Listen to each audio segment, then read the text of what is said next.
Here we have the Cody Hunt Gear Upland Bird Release. This is not a launcher. It basically drops the bird from inside. Put the bird in here. It's got an end trap. This will fit up to a rooster pheasant. Close it. You can see there's a gap here so the pheasant's tail come out so you don't ruin the tail. Fit up to 3 pigeons or chukars, as well as probably as many quail as you can put in there. So if you want like a covey release, how nice would that be? This right here we've got set up for a DT systems.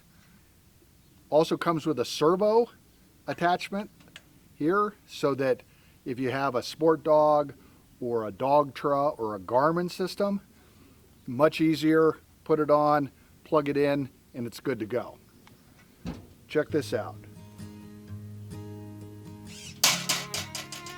Right there. Now we're going to go check it out in the field.